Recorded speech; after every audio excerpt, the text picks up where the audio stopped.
ابن مسعود کہتے ہیں جب کوئی آدمی اللہ سے سوال کرنے کا ارادہ کرے تو پہلے وہ اللہ کی ایسی حمد و ثنا بیان کرے جو اس کے لائق ہے، پھر نبی صلی اللہ علیہ وسلم پر درود بھیجے، اس کے بعد دعا کرے۔ اس طرح کرنے سے ممکن ہوگا کہ وہ کامیاب ہو جائے، یعنی اپنی مطلوبہ چیز کو پا لے، اس کی دعا قبول ہو جائے۔ حضرت علی رضی اللہ عنہ کہتے ہیں ہر دعا روک دی جاتی ہے یہاں تک کہ محمد صلی اللہ علیہ وسلم پر درود پڑھا جائے۔ یہ ان کے احساسات ہیں اور وہ سمجھتے ہیں کہ یہ درود ہی دعاؤں کو آگے بڑھانے والا ہے۔ مناوی کہتے ہیں کل دعاء محجوب، یعنی ہر دعا سے قبولیت روک دی جاتی ہے یہاں تک کہ دعا کرنے والا نبی صلی اللہ علیہ وسلم پر درود پڑھتا ہے، یعنی دعا اللہ کی طرف نہیں اٹھتی یہاں تک کہ اس کے ساتھ نبی صلی اللہ علیہ وسلم پر درود کو نہ ملایا جائے، کیونکہ درود دعا کی قبولیت کا وسیلہ ہے۔ ہم نے دعا کی اہمیت اور آداب میں پڑھا تھا کہ کچھ وسیلے ایسے ہیں جو جائز ہیں اور کچھ وسیلے ایسے ہیں جو درست نہیں ہیں۔ تو جائز وسیلوں میں سے ایک وسیلہ کیا ہے کہ ہم درود پڑھیں تاکہ ہماری دعا آگے بڑھے۔ دعا میں درود کی وجہ سے اللہ سبحانہ وتعالی ہماری ساری ضروریات کے لیے کافی ہو جاتا ہے۔ صحیح الترغیب والترہیب میں آتا ہے ایک شخص نے عرض کیا اے اللہ کے رسول صلی اللہ علیہ وسلم، کیا میں اپنی دعا کا تہائی یعنی 1/3 حصہ آپ پر درود پڑھنے کے لیے مقرر کر دوں؟ آپ نے فرمایا ہاں اگر تم چاہو تو۔ اس نے کہا 2/3 2/3۔ آپ نے فرمایا ہاں اگر تم چاہو۔ اس نے کہا اگر میں ساری دعا درود کے لیے مقرر کر دوں؟ تو رسول اللہ صلی اللہ علیہ وسلم نے فرمایا پھر تو اللہ تمہاری دنیا اور آخرت کے غم و فکر کے لیے تمہیں کافی ہو جائے گا۔ اس کا یہ مطلب نہیں ہے کہ ہم پھر کوئی دعا مانگے ہی نہ، اس کا مطلب یہ ہے کہ زیادہ سے زیادہ درود پڑھیں، یعنی دعائیں تو ہم مخصوص وقت میں پڑھتے ہیں یا پھر جب کوئی ضرورت پیش آتی ہے، لیکن درود ہم ہر وقت پڑھ سکتے ہیں، یعنی ہماری روزانہ کی جو روٹین ہے، چلتے پھرتے اٹھتے بیٹھتے، کیونکہ کچھ لوگوں نے اس کے ساتھ بھی بڑی پابندیاں عائد کی ہوئی ہیں کہ بغیر وضو کے درود نہ پڑھا جائے، سر پہ دوپٹے کے بغیر درود نہ پڑھا جائے، راستے میں کہیں درود نہ پڑھے۔ ایسا کچھ نہیں ہے، دعا ہو، ذکر ہو، درود ہو، وضو کے ساتھ، وضو کے بغیر، راستے میں، سوتے جاگتے اٹھتے بیٹھتے، ہر جگہ پڑھ سکتے ہیں۔ صرف یہ ہے کہ نماز جو ہے وہ وضو کے بغیر نہیں ہوتی، وہ پوری طرح سطر ڈھانکے بغیر نہیں ہوتی۔ آپ لمبی سے لمبی نماز پڑھ رہے ہیں لیکن آپ نے ایسا دوپٹہ اوڑا ہوا ہے کہ آپ کے بال جھلک رہے ہیں تو آپ کی نماز نہیں ہوگی، آپ کی محنت ضائع ہو جائے گی۔ لیکن درود شریف کے وقت اگر آپ کام کر رہے ہیں، مثلا کھانا پکا رہے ہیں اور آپ نے دوپٹہ اتار کے ایک طرف رکھا ہوا ہے کہ بار بار وہ بیچ میں اٹک رہا ہے تو کوئی حرج نہیں، سر ننگا بھی ہے تو درود شریف پڑھ سکتے ہیں۔ تو درود شریف پڑھتے رہنے سے انسان کے سارے مسائل حل ہو جاتے ہیں، خاص طور پر اگر آپ کے دل پر بوجھ ہے، غم ہے، پریشانی ہے، تو درود ان چیزوں کو دور کرنے والا ہے، ان کا ازالہ کرنے والا ہے، یہ دنیا اور آخرت کی خیر کو جمع کرنے والا ہے، کیونکہ اللہ تعالیٰ جس کو غم اور فکر میں کافی ہو جائے تو ایسا شخص دنیا اور آخرت دونوں کی پریشانیوں سے نکل جائے گا، کیونکہ نبی صلی اللہ علیہ وسلم نے درود کی فضیلت کیا بتائی کہ پھر اللہ تعالیٰ اس کو دنیا اور آخرت کے ہم و غم کے لیے کافی ہو جائے گا، یعنی پھر سارے معاملات آپ کے اللہ کے سپرد ہو جائیں گے۔ یعنی اذن یکفیک اللہ ما اہمک، تمہاری دینی، دنیاوی، اخروی معاملات، ہر چیز میں جو پریشانیاں ہیں انشاءاللہ وہ دور ہو جائیں گی۔ اس کی وجہ کیا ہے؟ اس کی وجہ یہ ہے کہ انسان اللہ سبحانہ تعالیٰ کی طرف متوجہ ہوتا ہے اور ایک محسن کے احسانات کو یاد کرتا ہے، یعنی جیسے شکر نعمتوں کو بڑھاتا ہے نا، لئن شکرتم لازیدنکم، اگر تم نے شکر ادا کیا تو میں تمہیں کیا کروں گا؟ اور نعمتیں دوں گا۔ درود شریف کیا ہے؟ اگر آپ غور کریں تو درود کیا ہے؟ درود دراصل نبی صلی اللہ علیہ وسلم کے ہم پر جو احسانات ہیں کہ آپ نے ہمیں ایمان سے روشناس کیا، قرآن سے روشناس کیا، حکمت سے روشناس کیا اور ہماری خاطر دعائیں کی، بے شمار احسانات ہیں نا آپ صلی اللہ علیہ وسلم۔ آج ہم آپ کو کیا بدلہ دے سکتے ہیں؟ کس شکل میں بدلہ دے سکتے ہیں؟ ہم آپ کے لیے کیا کر سکتے ہیں؟ ہمارے والدین ہمارے ساتھ احسان کرتے ہیں تو ہم ان کی خدمت کرتے ہیں، ہم ان کو کچھ پکا کے دے دیتے ہیں، ہم ان کو کچھ کھلا دیتے ہیں، ہم ان کو کچھ گفٹ دے دیتے ہیں، یعنی مختلف طریقے سے ماں باپ کو خوش کرنے کی کوشش کرتے ہیں، چاہے انہیں ضرورت ہو یا نہ ہو۔ ہم سب ایسے ہی کرتے ہیں نا، یعنی ہم یہ تھوڑی دیکھتے ہیں کہ ان کو اس وقت ہمارے لاڈ پیار کی ضرورت ہے یا نہیں ہے، وہ دکھی ہیں، پریشان ہیں یا نہیں ہے۔ ہم اپنی محبت کا اظہار کسی نہ کسی شکل میں کرتے رہتے ہیں۔ وہ فوت ہو جاتے ہیں تو پھر کیا کرتے ہیں؟ پھر ان کو وزٹ نہیں کر سکتے، ان کو دیکھ نہیں سکتے، ان کو کچھ دے نہیں سکتے، انہیں کچھ کھلا پلا نہیں سکتے، پھر ہم ان کے لیے بس صرف دعائیں کرتے ہیں یا صدقہ خیرات کر دیتے ہیں۔ یہی چیزیں ان کو فائدہ دیتی ہیں. نبی صلی اللہ علیہ وسلم کے احسانات ہم پر سب انسانوں سے زیادہ ہیں، ہمارے ماں باپ سے بھی زیادہ ہیں ہم پر. اگر ہم سیرہ پڑھیں اور دیکھیں کہ آپ نے کتنے دکھ اٹھائے، کتنے غم اٹھائے، کتنی پریشانیوں سے گزرے، تو حیران ہو جاتا ہے انسان کہ اتنی بھی سچی خیرخواہی کسی انسان کے اندر ہو سکتی. النبی اولی بالمؤمنین من انفسہم، نبی تو تم سے بھی زیادہ تمہارے لیے مہربان ہے. یعنی ہم اپنی جانوں کے بارے میں اتنے فکر مند نہیں ہوتے، ہم اپنے آپ کو خود جہنم کی آگ سے بچانے کے لیے وہ فکر نہیں کرتے جتنی فکر ہمارے نبی صلی اللہ علیہ وسلم نے ہمارے لیے کی. تو ان کے احسانات کا بدلہ کیسے دیں گے ہم ان کے لیے کیا کریں گے؟ ہم ان کے لیے درود پڑھیں گے. تو یہ درود کا پڑھنا آپ کے احسانات کا بدلہ تو ہم کہاں سے دے سکتے ہیں، لیکن اس کے جواب میں ایک شکریہ ادا کرنے کا انداز ہے. ان کی مہربانیوں کو اکنالج کرتے ہیں، کیونکہ جو شکر گزار انسان ہوتا ہے وہ دنیا میں بھی مطمئن ہوتا ہے، اس کی ایک فلفلمنٹ ہوتی ہے، اور پھر یہ ہے کہ اس کے آگے کے مرحلے بھی آسان ہوتے. وہ جس کے ساتھ بھی شکر گزاری کا معاملہ کرتا ہے، عام انسانوں کے ساتھ بھی، تو وہ ان کا محبوب بن جاتا ہے. تو جب ہم اللہ تعالیٰ کا شکر ادا کرتے ہیں تو کیا ہم اللہ کے محبوب نہیں ہوں گے؟ جب ہم رسول اللہ صلی اللہ علیہ وسلم کا شکریہ ادا کرتے ہیں، اور شکریہ ادا کرنا صرف زبان سے تھینک یو کہنا نہیں ہوتا، وہ مختلف طریقے سے کسی کو دعا دینا بھی. یعنی اگر ہم کسی کے احسان کا بدلہ صرف دعا کی شکل میں بھی دیتے ہیں تو یہ بھی شکریہ ادا کرنے کی بہت بڑی قسم ہے. اور پلٹ کر واپس تو اپنے اوپر ہی آتا ہے. یعنی جب شکر کسی کا ادا کرتے ہیں، جب کسی کے احسان مند ہوتے ہیں، ایک ہوتا ہے بس صرف تکلفاً رسماً ایک فیشن کے طور پہ، ایک روٹین کے طور پر کسی کو تھینک یو بول دینا، نہیں، دل سے جینوئنلی دوسرے کا شکر گزار ہونا، یہ اس کے دل میں آپ کی محبت بڑھاتا ہے. اس میں آپ کی نیت یہ نہیں ہوتی کہ وہ مجھ سے محبت کرے، نہیں، آپ اس کو اکنالج کر رہے ہوتے ہیں، اس کا احسان مان رہے ہوتے ہیں، اور اللہ تعالیٰ اس کے دل میں آپ کی محبت ڈال دیتا ہے. اور جو ناشکرے انسان ہوتے ہیں، جو ناقدرے ہوتے ہیں، سب سے پہلے تو ہم اللہ ہی کے حق میں ناقدرے، وما قدر اللہ حق قدری، ہم نے اللہ کی قدر ہی نہیں کی جیسا قدر کرنے کا حق ہے. ہم نے نبی صلی اللہ علیہ وسلم کی قدر ہی نہیں کی جیسا کہ قدر کرنے کا حق ہے. تو ہماری یہ تسبیحات اور ہمارا یہ درود شریف اس قدر کی طرف بڑھنے کا ایک چھوٹا سا جسچر ہے کہ ہم واقعی اس بات کو مانتے ہیں کہ ان کے ہم پر احسانات تھے. لہٰذا جب ہم درود پڑھتے ہیں تو اس کا مطلب یہ ہے کہ ہم نے باقی چیزیں چھوڑی اور ہم آپ کا حق ادا کرنے کی طرف متوجہ ہو گئے. تو یہ چیز اللہ تعالیٰ کو کتنی پسند آتی ہوگی کہ یہ اپنے لیے کچھ نہیں مانگ رہا، اپنے لیے نہیں کچھ مانگ رہا، اپنی باتیں نہیں کر رہا، یہ اپنے غموں کو بھول کے، اپنے کاموں کو چھوڑ کے صرف نبی صلی اللہ علیہ وسلم پر درود بھیج رہا، یعنی ان کا احسان مان کر ان کا شکریہ ادا کرتے ہوئے ان کے لیے دعا کر رہا ہے. نبی صلی اللہ علیہ وسلم اللہ تعالیٰ کے محبوب ہیں، سب سے بہترین بندے ہیں، سب سے بہترین نبی ہیں. اللہ تعالیٰ ان سے محبت کرتا ہے. اللہ تعالیٰ فرماتے قل ان کنتم تحبون اللہ فاتبعونی یحببکم اللہ، کہہ دیجیے اگر تم اللہ سے محبت کرتے ہو میری اتباع کرو، اللہ تم سے محبت کرے گا. تو نبی صلی اللہ علیہ وسلم کی اتباع ہو، آپ کی سنتوں پر عمل کرنا ہو، آپ پر درود پڑھنا ہو، یہ سب کس میں اضافہ کرتا ہے؟ اللہ کی محبت بندے کو ملتی ہے. یحببکم اللہ، اللہ تم سے محبت کرے گا. اور اللہ تعالیٰ جس سے محبت کرے پھر اس کی تو بات ہی کیا، سیجعل لهم الرحمن ودا، اس کے مسائل کیسے حل نہیں ہوں گے؟ اس کے مسائل ضرور حل ہوں گے، اس کے غم دور ہوں گے، اس کی پریشانیاں دور ہوں گی. لہٰذا جب ہم اس سٹیٹ میں آ جاتے ہیں تو پھر آپ دیکھیں کہ یہ درجہ اس سے بھی بڑھ جاتا ہے جو ہم اپنے لیے خود کچھ مانگ رہے ہوتے ہیں نا. کیونکہ جب آپ کو کسی سے محبت ہوتی ہے تو آپ اس کے لیے کچھ بھی کرنے کو تیار ہوتے ہیں. یہ تو انسان کا حال ہے، انسان کی محبت ہے نا. تو جس انسان سے اللہ کو محبت ہو پھر اس کے مسئلے کیسے حل نہیں ہوں گے؟ اللہ سبحانہ وتعالیٰ اس کے لیے بہترین چیزیں کیوں نہیں کریں گے؟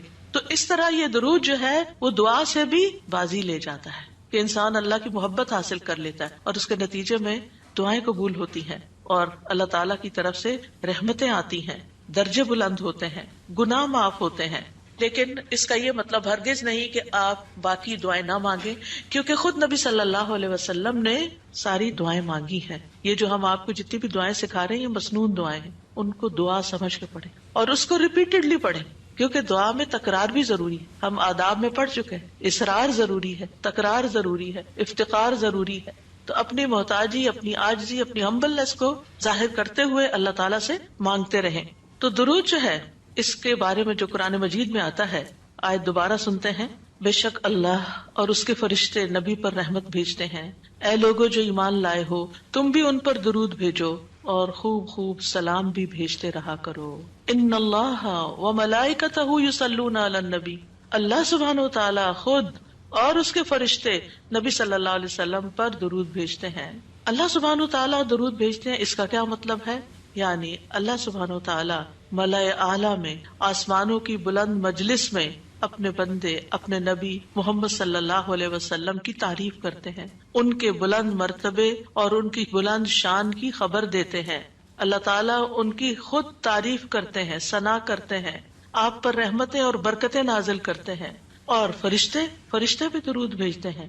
جیسے فرشتے تسبیح کرتے ہیں نا، اور جیسے کائنات کی باقی چیزیں سب اللہ کی حمد و ثنا کرتے ہیں، تو نبی صلی اللہ علیہ وسلم پر بھی فرشتے درود بھیجتے ہیں. اور ان کا درود بھیجنا کیا ہے کہ آپ کے لیے رحمت اور مغفرت اور بلندی درجات کی دعا. یعنی ایک تو فرشتے ایمان والوں کے لیے دعا کرتے ہیں، دوسرا یہ کہ فرشتے نبی صلی اللہ علیہ وسلم کے لیے خاص دعائیں کرتے ہیں. تو اگر اللہ تعالیٰ ان پہ درود بھیجتا ہے، ان پہ رحمتیں نازل کرتا ہے، فرشتے درود بھیجتے ہیں، تو پھر اہل ایمان کو کیا کرنا چاہیے؟ پہلے اللہ تعالیٰ اور فرشتوں کی بات کی گئی تاکہ ہمارے اندر بھی شوق پیدا ہو کہ ہم بھی درود بھیجیں. یا ایھا الذین آمنوا صلوا علیہ وسلموا تسلیما، اے ایمان والو تم بھی آپ پر خوب خوب درود اور سلام بھیجو، صلاۃ و سلام بھیجو.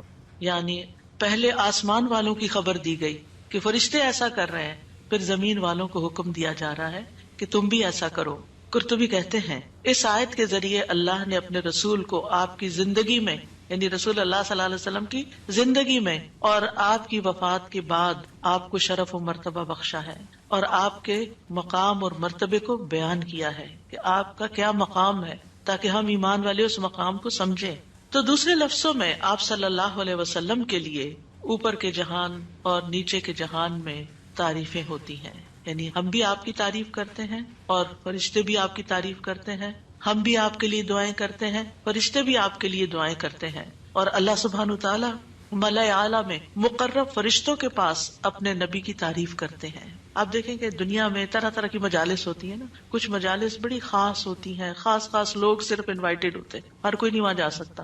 آسمانوں میں بھی خاص مجالس، اللہ سبحانہ وتعالیٰ کے جو خاص مقرب فرشتے ہیں جنہیں وہ حکم دیا گیا تھا کہ آدم کو سجدہ کرو، جن کے سامنے اللہ تعالیٰ نے یہ بات رکھی تھی کہ میں آدم کو پیدا کرنے جا رہا ہوں. یہ گیدرنگ جو ہے اس کو ملائے اعلیٰ کہتے ہیں. ملا کہتے ہیں سرداروں کو، اور اعلیٰ کہتے ہیں بلند سردار. تو یہ ایلیٹ کلاس ہے فرشتوں کی کہ جس کے سامنے اللہ سبحانہ وتعالیٰ نے حضرت آدم کی پیدائش کی بات کی تھی اور پھر اس کے بعد سجدے کا حکم دیا گیا تھا. تو مقرب فرشتوں کے درمیان یا ان کے پاس اللہ سبحانہ وتعالیٰ نبی صلی اللہ علیہ وسلم کی تعریف کرتے ہیں. ذرا سوچئے، امیجن کیجئے فرشتوں کی مجلس. ویسے تو کوئی فرشتہ اللہ کی نافرمانی نہیں کرتا، ہر فرشتہ اطاعت گزار ہے، ہر فرشتہ اللہ کی بات مانتا. یفعلون ما یؤمرون، لپکتے ہیں، دوڑتے ہیں، بھاگتے ہیں، تیز بھاگتے ہیں ایک دوسرے سے. فالسابقات سبقا، ایک دوسرے سے سبقت لے جاتے ہیں اللہ کا حکم ماننے میں. یعنی فرشتوں کا یہ حال ہے. لیکن ان کی کیٹیگریز ہیں. سورۃ فاطر کے شروع میں کیا آتا ہے؟ جاعل الملائکۃ رسلا اولی اجنحۃ مثنی وثلاث ورباع ویزید فی الخلق ما یشاء. 2 پروں والے فرشتے بھی ہیں، 3 والے بھی ہیں، 4 والے بھی ہیں، اور پھر اللہ جتنی چاہتا ہے بڑھا دیتا ہے. جبریل علیہ السلام کے تو 600 پر ہیں. سوچئے کیا کیفیت ہوگی ان کی. اور پھر جو حاملین عرش فرشتے ہیں ان کی کندھے سے لے کے یہاں کان کی لو تک 700 سال کا فاصلہ ہے. اتنا عرصہ کوئی سفر کرتا رہے. اب آپ خود سوچیں کہ اتنے بڑے فرشتے ہیں وہ، ان کے سامنے اللہ سبحانہ و تعالی محمد صلی اللہ علیہ وسلم کی تعریف فرماتے ہیں. آپ کے مقام کا اندازہ کریں. کیا ہم نے قدر کی اپنے نبی کی؟ ہم کیا درود پڑھتے ہیں، ہم کیا تعریف کرتے ہیں، ہم کتنا جانتے ہیں آپ کو، ہم آپ کی سنت کو کیا سمجھتے ہیں. حدیث، یہ تو حدیث ہے، یہ قرآن تو نہیں ہے. استغفر اللہ. آپ نے دین کے مختلف چیزوں میں فرق کر دیا جس کو خود رسول اللہ صلی اللہ علیہ وسلم دے کر گئے تھے. آپ کس راہ پہ چل پڑے. تو آپ سوچئے کہ اللہ کے رسول صلی اللہ علیہ وسلم کی تعریف وہاں ہو رہی. راہ گزرتا بھی کوئی ہماری تعریف کر دے نا تو ہم ایسے بھول جاتے ہیں کہ بڑی چیز ہو گئے، ہم پتہ نہیں کیا بن گئے ہیں.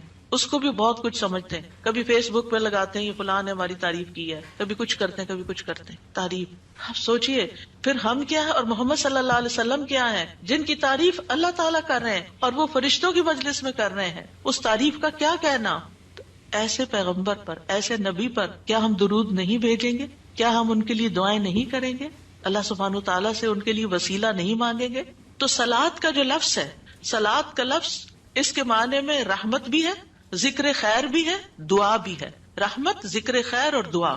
قاموس میں ہے الصلاۃ الدعاء والرحمت والاستغفار وحسن الثناء من اللہ عز وجل علی رسولہ صلی اللہ علیہ وسلم۔ صلاۃ سے مراد دعا، رحمت، استغفار اور اللہ عز وجل کی طرف سے اس کے رسول کی تعریف ہے۔ یعنی درود کا یہ مطلب ہے، یعنی اللہ تعالیٰ کی طرف سے صلاۃ بھیجنے کا مطلب کیا کہ اللہ تعالیٰ آپ سے راضی ہیں اور آپ پر رحمت نازل کرتے ہیں۔ ٹھیک ہے، یعنی اللہ تعالیٰ آپ پر درود بھیجتے یعنی آپ پر رحمت نازل کرتے ہیں اور آپ سے راضی ہیں۔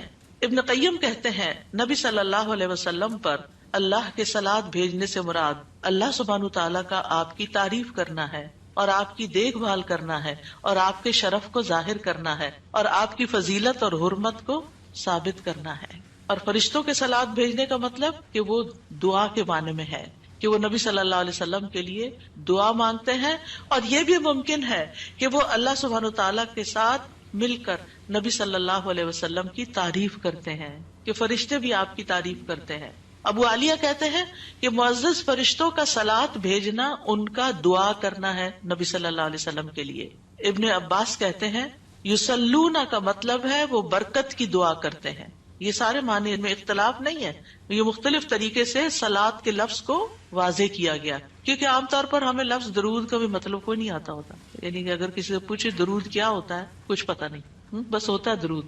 تو عربی میں درود نہیں کہتے، یہ فارسی کا لفظ ہے، عربی میں صلاۃ کہتے ہیں، اور صلاۃ میں یہ سارے معنی آ جاتے ہیں جو میں عرض کر رہی ہوں۔ اور امت کو کیا حکم ہے کہ وہ آپ کے لیے دعا بھی کریں اور آپ کے حکم کی تعظیم بھی کریں۔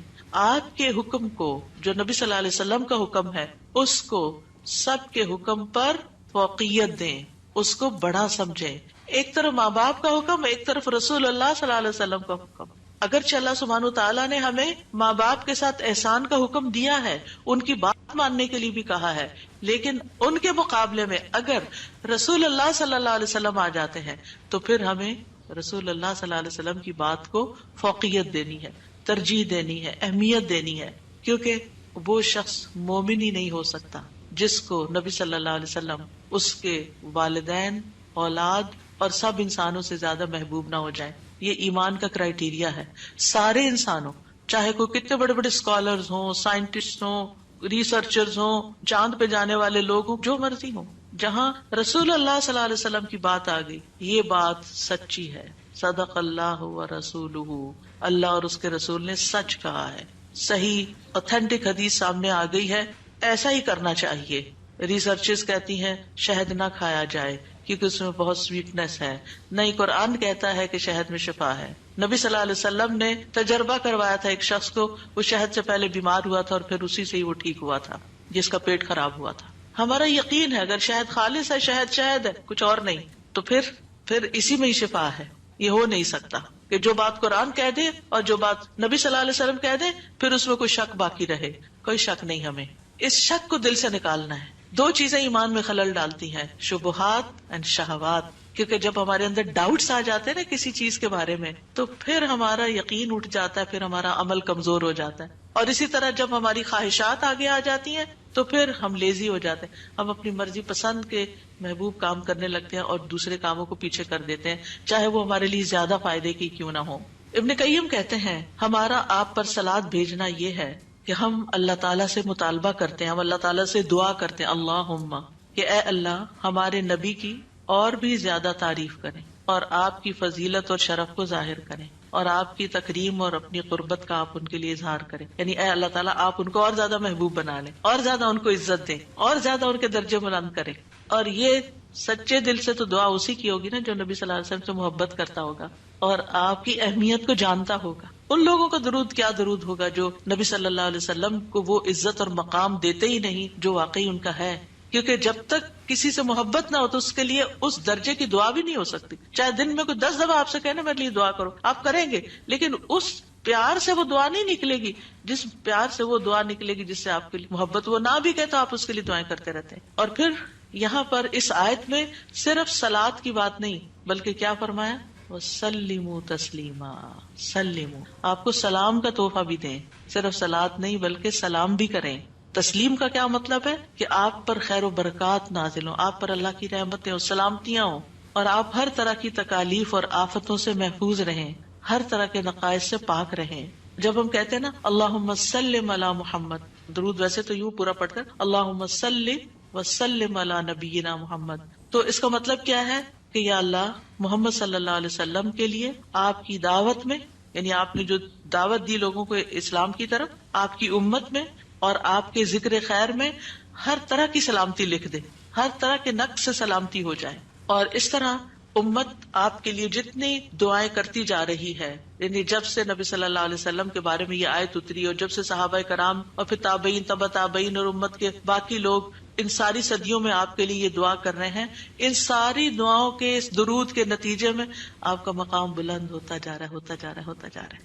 آپ سوچئے کہ اللہ سبحانہ وتعالیٰ کتنا قدردان ہے. نبی صلی اللہ علیہ وسلم نے اپنی نبوت کی مختصر زندگی میں جو محنت کی سو کی، لیکن اس کا انعام اور صلہ کتنی خوبصورت شکل میں اللہ تعالیٰ دے رہا ہے کہ دنیا میں آپ کا نام بلند کر رہا ہے اور آپ کو بلندی عطا کر رہا ہے اور آپ کے لیے سب سے دعائیں کرنے کو کہہ رہا ہے. یعنی درود کیا ہے؟ نبی صلی اللہ علیہ وسلم کے لیے دعا، اور وہ دعائیں اللہ تعالیٰ قبول بھی کرتے جا رہے اور اس کے نتیجے میں نبی صلی اللہ علیہ وسلم کے درجات بلند ہوتے چلے جا رہے ہیں. تو سوچئے جو سنت کی پیروی کرے گا، جو آپ کے مشن کو آگے لے کے بڑھے گا، جو اخلاص کے ساتھ اس رستے کو اپنائے گا، جو یہی کام کرے گا جو محمد صلی اللہ علیہ وسلم نے کیے، جو آپ کا پیروکار ہوگا، جو آپ کی سنت کا متبع ہوگا، جو آپ کے اس مشن یعنی دین کی تبلیغ کے کام کو آگے لے کر بڑھے گا، کیا اللہ تعالیٰ اس کو ایسے ہی چھوڑ دیں گے؟ کیا اللہ سبحانہ تعالیٰ اس کی قدر نہیں کریں گے؟ ہم سب انسان کسی نہ کسی طرح دنیا میں بلندی چاہتے ہیں، کوئی ڈگری کے ذریعے، کوئی مال کے ذریعے، کوئی کسی ذریعے دوسروں سے آگے نکلنا چاہتا ہے، بلند مرتبہ ہونا چاہتا ہے. لیکن اس راستے کو چھوڑ دیتے ہیں کیونکہ اس راستے کو بظاہر یوں لگتا ہے کہ اس سے کیا ملے گا، ہمیں اس سے کون سی بلندی مل جائے گی، اور اس طرح ہم نبی صلی اللہ علیہ وسلم کے طریقہ کار کو چھوڑ کر اور طریقوں کو اختیار کرنے لگتے ہیں. ہم سمجھتے ہیں شاید اس میں زیادہ خیر ہے یا اس سے ہمیں زیادہ بھلائی یا کوئی بڑائی مل جائے گی. نہیں، اصل بات یہ ہے کہ ہمیں جو عزت یہ دین دے سکتا ہے، جو مرتبوں کی بلندی، جو اللہ کی رحمتیں، جو خیر اور لازوال نعمتیں جنہیں کبھی ختم نہیں ہونا، جو اس راستے سے مل سکتی ہیں، وہ دنیا میں کوئی اور راستہ ہے ہی نہیں ان سب نعمتوں کو پانے کا.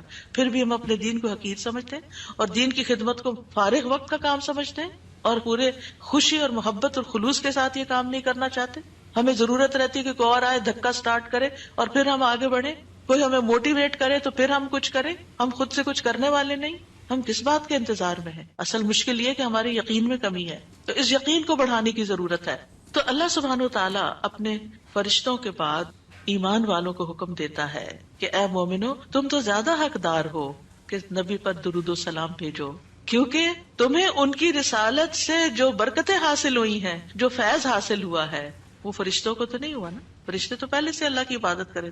ہمیں عبادت کے طریقے کس نے سکھائے؟ محمد صلی اللہ علیہ وسلم نے سکھائے. آپ کی بدولت ہمیں یہ ساری نعمتیں ملی، تو ہمیں تو زیادہ پھر درود بھیجنا چاہیے. تو صلو علیہ وسلموا تسلیما. تو آپ کا حق اور آپ کی عزت اور آپ کی قدردانی صرف یہ نہیں کہ ہم آپ کی شان میں کوئی گستاخی نہ کریں یا کوئی گستاخی کرے تو اس کے پیچھے پڑ جائیں. آپ کا مقام اس سے زیادہ کا متقاضی کہ آپ پر درود و سلام بھیجا جائے، اور یہ قرآن سے بھی ثابت اور یہ سنت سے بھی ثابت اور یہ فرشتوں کا طریقہ بھی ثابت. اسی لیے آپ دیکھیں کہ نماز کے اندر درود پڑھنا واجب ہے، واجب ہے. اگر آپ نے اتحیات پڑھ کے سلام پھیر دیا، درود نہیں پڑھا، تو آپ کی نماز ناقص ہے. لیکن اگر آپ کو وضو ٹوٹ رہا ہے مثال کے طور پر، اور آپ سوچتے ہیں کہ اب اگر میں اس موقع پر میری نماز جاتی ہے تو میں کیا کروں گا، تو اگر آپ صرف اتنا بھی پڑھ دیتے ہیں نا اللہم صلی وسلم علی نبینا محمد اور سلام پھیر دیتے ہیں، نماز ہو جاتی ہے. تو یہ یعنی عام حالات میں بھی ہم درود پڑھ سکتے ہیں اور نماز میں تو پڑھنا ہی پڑھنا ہے. اور پھر اذان کے بعد اور مختلف مواقع پر انشاءاللہ دیکھتے ہیں. شیخ سعدی کہتے ہیں آپ صلی اللہ علیہ وسلم پر درود بھیجنا اللہ سبحانہ تعالیٰ اور اس کے فرشتوں کی اقتدا ہے، اور جو حقوق ہم پہ عائد ہوتے ہیں اس کا بدلہ دینا بھی مقصود ہے. آپ کی محبت اور آپ کی تکریم کی علامت ہے. جو آپ سے جتنی محبت کرے گا اتنا ہی درود بھیجے گا.